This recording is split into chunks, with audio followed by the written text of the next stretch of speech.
Quero começar com uma pergunta que parece simples, mas é profundamente desafiadora. O que faz de uma sociedade verdadeiramente livre? É o poder? A religião? As leis? Ou talvez algo mais íntimo, algo que fala diretamente ao coração humano, a capacidade de tolerar? John Locke, em sua carta acerca da tolerância, nos oferece uma resposta ousada. Ele diz que a verdadeira marca de uma igreja, e eu ampliaria aqui para incluir também uma nação, não é sua pompa, suas tradições ou seu poder de coação. Não é o domínio de uns sobre os outros, nem o uso da força para impor uma ideia. A marca verdadeira está na caridade, na brandura e na boa vontade para com todos, até mesmo para com aqueles que discordam de nós. Pensem nisso. O que significa viver em uma sociedade onde a tolerância é a pedra angular? Deixem-me ilustrar com um exemplo. Imaginem uma cidade dividida. De um lado, um grupo de pessoas luta pela pureza de suas crenças, e para isso, persegue quem pensa diferente. Do outro lado, há aqueles que não se importam com as diferenças de opinião, mas toleram a corrupção, o adultério, a desonestidade. Agora eu pergunto, qual dos dois lados realmente promove o que chamamos de bem comum? Locke nos alerta que nenhuma dessas abordagens leva a verdadeira paz ou virtude. Ele diz que é fácil apontar os erros de quem pensa diferente, mas por que somos tão permissivos com os vícios que acontecem bem debaixo do nosso nariz? E isso nos traz para o Brasil de hoje. Não é curioso como, muitas vezes, há mais energia gasta na luta contra opiniões divergentes do que contra comportamentos claramente prejudiciais à sociedade? É como se disséssemos, você pode mentir, enganar, explorar, contanto que tenha a crença certa.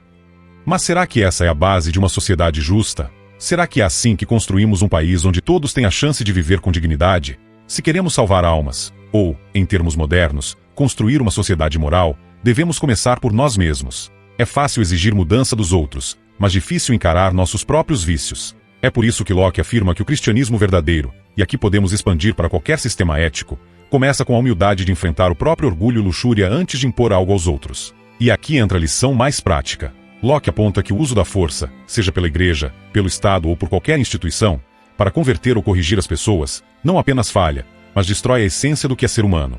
Não se pode impor virtude pela espada, nem pela caneta de um decreto. Como ele disse, se os infiéis tivessem que se converter pela força, o próprio Cristo teria convocado as legiões celestiais. Mas ele não o fez. Ele confiou na mensagem, no exemplo e na liberdade de escolha. Agora pensem, em uma democracia como a nossa, o que significa seguir esse exemplo? Significa, talvez, redescobrirmos o poder do diálogo, da educação e da construção de valores sólidos. Significa entender que não precisamos destruir quem discorda de nós para defender o que acreditamos. Isso é força real. Não a força da opressão, mas a força da convicção.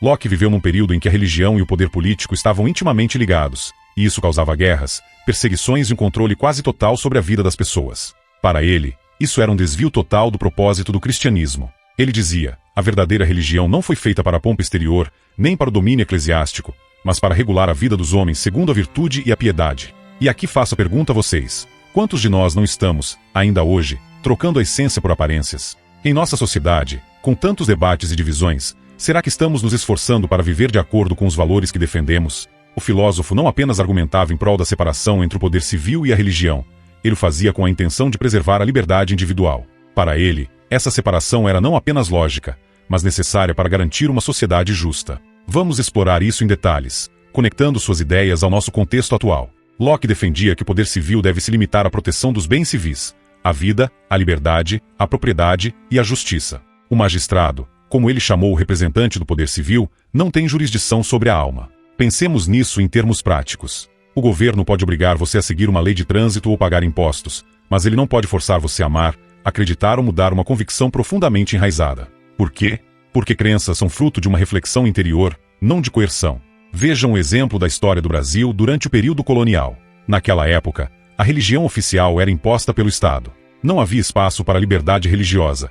A conversão era, muitas vezes, forçada. No entanto, será que aquelas conversões genuinamente transformaram o íntimo das pessoas? Ou apenas criaram uma fachada de fé, mascarando o que realmente acreditavam? Locke nos diz que forçar uma crença é, no máximo, produzir hipocrisia, algo muito distante da salvação da alma. Ele foi categórico. Enquanto o magistrado pode legislar sobre o que é externo, a religião verdadeira opera no interior do ser humano, no reino da razão e da persuasão. Aqui está uma distinção importante. Argumentar e persuadir com palavras é diferente de impor com leis. Por exemplo, digamos que uma pessoa acredite que uma determinada religião ou ideologia é superior. Ela pode tentar convencer outra pessoa com argumentos, diálogos e exemplos de vida. Mas se ela recorrer à força, seja física, seja pelo uso do poder do Estado, ela perde a legitimidade, segundo Locke, está ultrapassando os limites do que é justo. Pensem no nosso dia a dia. Quantas vezes tentamos convencer alguém de algo, seja um ponto de vista político, uma opinião esportiva ou até a escolha de um filme? O que funciona melhor? Gritar e exigir, ou apresentar razões e deixar que a pessoa decida por conta própria? Essa é a essência da liberdade que Locke defendia. Cada um deve ser livre para acreditar no que sua razão e consciência lhe indicarem como verdadeiro. Obviamente não de forma desmedida e sem limites. É preciso que essa liberdade esteja voltada para o bem comum, bom convívio em sociedade e aos princípios morais de compaixão, empatia, justiça e retidão. Outro ponto central é que a coerção não muda a essência das pessoas. Locke explicou que podemos confiscar bens, prender ou até punir fisicamente alguém, mas isso não transforma a crença dessa pessoa. Imaginem, por exemplo, que uma lei determinasse que todos deveriam professar uma determinada fé. O que impediria alguém de fingir adesão apenas para escapar da punição? Isso não seria fé, mas apenas medo, um sentimento passageiro e incapaz de sustentar uma verdadeira transformação interior. Um professor que utiliza apenas métodos punitivos para obrigar seus alunos a estudar talvez obtenha resultados no curto prazo, mas não cria o desejo genuíno de aprender. Da mesma forma, o Estado que usa sua força para impor crenças religiosas ou filosóficas está apenas gerando conformidade superficial, não convicção verdadeira. No coração da argumentação de Locke está a liberdade religiosa. Ele via isso como uma questão não só de direitos individuais, mas de coerência lógica. Se há tantas religiões no mundo, como um governante poderia determinar qual delas é verdadeira? E mais, como seria justo impor essa religião à sua população, ignorando que cada indivíduo possui razão e consciência próprias? Locke nos alerta que, ao misturar o poder civil e a religião, criamos um sistema onde o acaso do nascimento, como o país ou a cultura onde nascemos, determina a nossa salvação.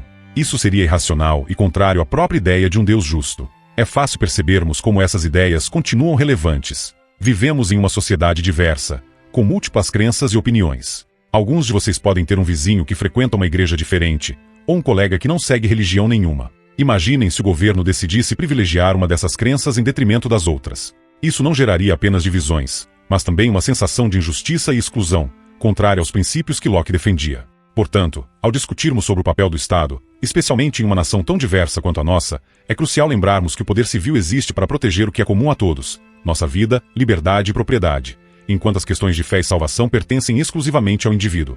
Uma igreja, para ser verdadeira, não depende de um líder designado por uma linha de sucessão específica, mas sim de uma união livre e voluntária entre indivíduos. Essa ideia pode parecer simples, mas vejam o impacto. Locke desafiava diretamente as instituições religiosas de seu tempo, que muitas vezes usavam sua autoridade para impor dogmas pela força. Pensem no poder revolucionário dessa visão, a liberdade de cada um escolher sua crença e seu modo de cultuar a Deus. Não é isso algo que valorizamos profundamente hoje?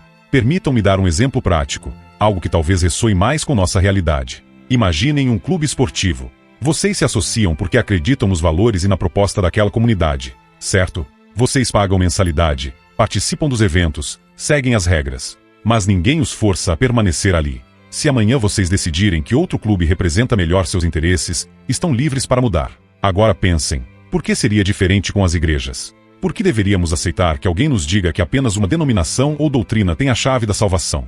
Locke sugere que a fé deve ser algo que brota do coração, não algo imposto pela espada ou pelo fogo. E aqui surge outra questão essencial, o papel das leis dentro de uma igreja. Locke afirma que as regras eclesiásticas devem ser estabelecidas pela própria comunidade ou por representantes escolhidos por ela. Não é algo que caia do céu, ou que alguém simplesmente decida por todos. Vejam como isso é relevante para nós hoje, em tempos em que muitos grupos religiosos ainda tentam misturar sua autoridade espiritual com o poder político. Locke diria, não, o espaço da fé e o da política são distintos. Misturá-los é um erro perigoso, e isso não significa enfraquecer a religião, mas protegê-la da corrupção que vem com o poder terreno.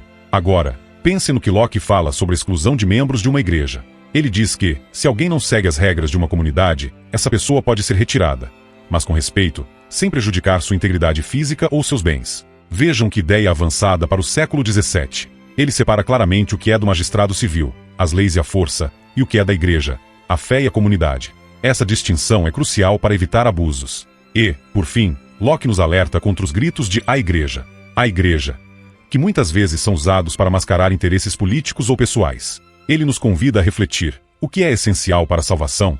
Apenas aquilo que está claro no Evangelho, diz Locke.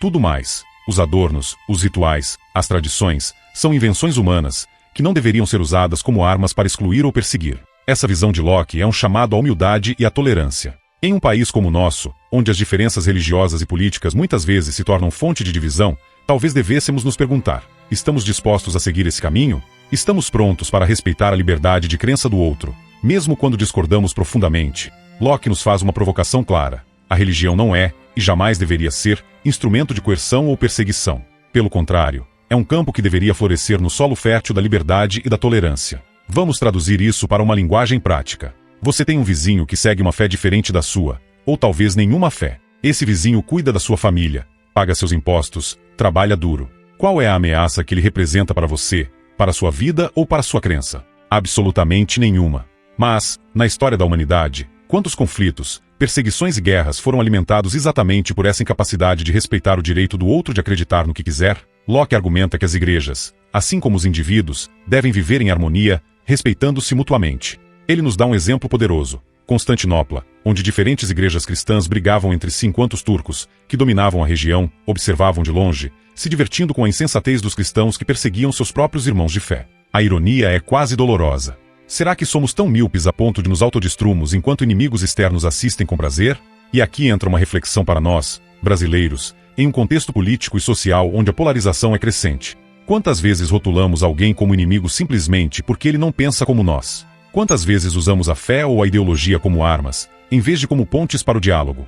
Mas qual o antídoto? A justiça temperada com benevolência e caridade. Não é suficiente apenas não fazer mal ao outro.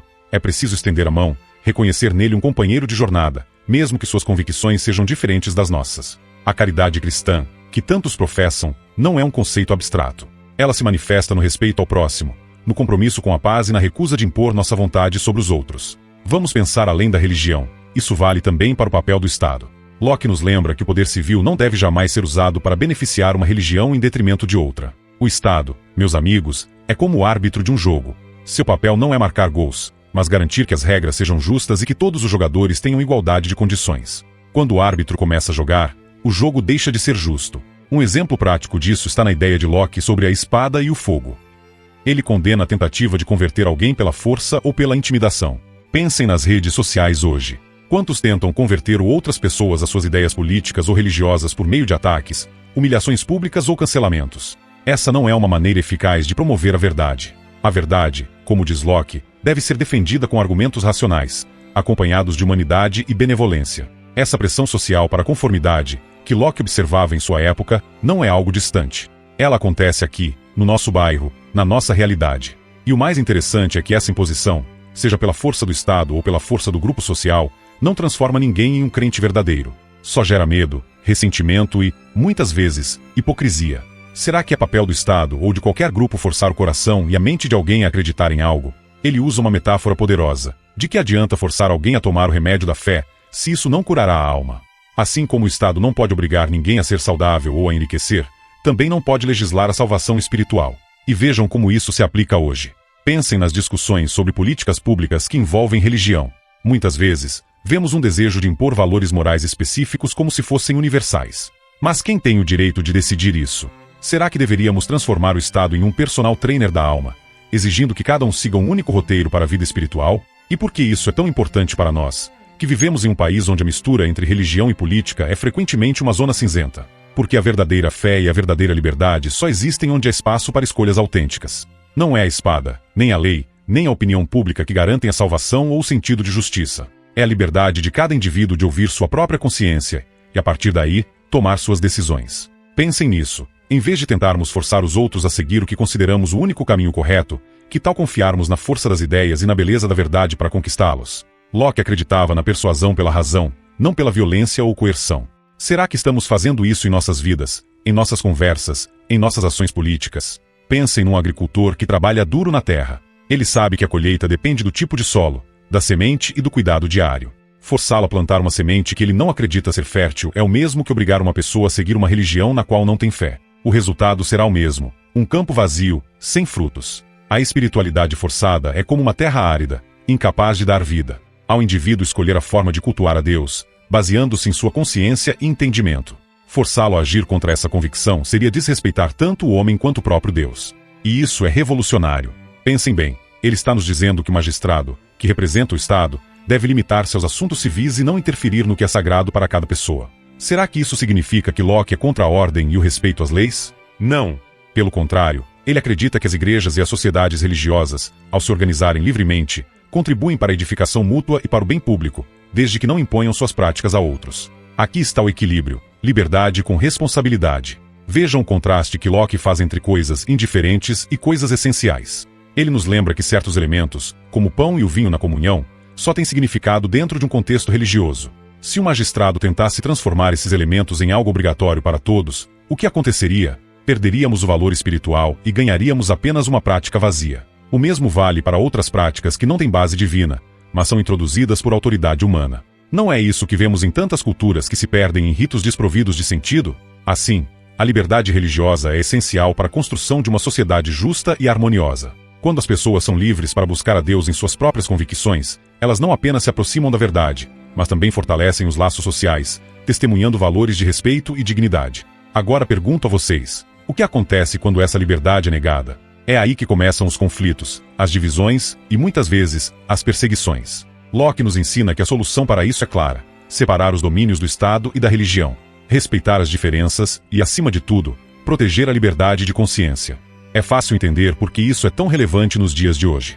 Vivemos em uma sociedade onde a pluralidade de pensamentos e crenças é uma das nossas maiores riquezas. Se aplicarmos a lógica de Locke, perceberemos que a verdadeira justiça não reside em impor uma religião ou uma crença. A verdadeira justiça está em garantir que os cidadãos possam viver de acordo com suas convicções, sem medo de represálias, e, mais importante ainda, sem que suas propriedades, sua liberdade ou seus direitos sejam violados por conta disso.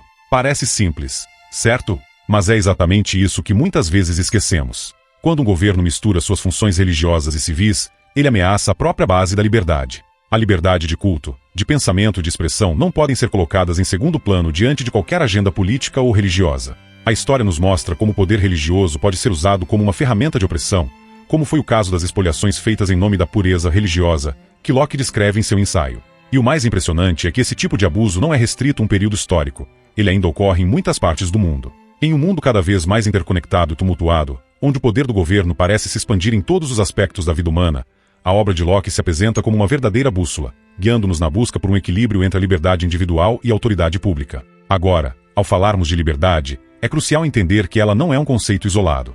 Locke nos ensina que a liberdade está intimamente ligada ao respeito pelos direitos do outro. Isso é fundamental. Quando você defende sua liberdade, não está apenas dizendo eu tenho o direito de fazer o que bem entender, mas também, e talvez mais importante, você está reconhecendo que o outro tem o mesmo direito. A liberdade não pode ser uma justificativa para que um homem destrua a liberdade do outro. Essa visão de Locke nos leva diretamente à necessidade de uma sociedade justa e equilibrada. O filósofo nos alerta para a importância de uma lei que proteja a propriedade e a liberdade de todos os cidadãos, pois é isso que garante a paz e a prosperidade. Se em sua casa você tem um bem, uma propriedade, por exemplo, um bem físico ou moral, Locke nos ensina que é responsabilidade do Estado proteger esse bem. Mas, por que isso é importante? Porque ao proteger sua propriedade, o Estado não está apenas protegendo seu direito de possuir algo, está assegurando sua dignidade como ser humano. Pensemos sobre isso por um momento. A propriedade não é simplesmente algo material.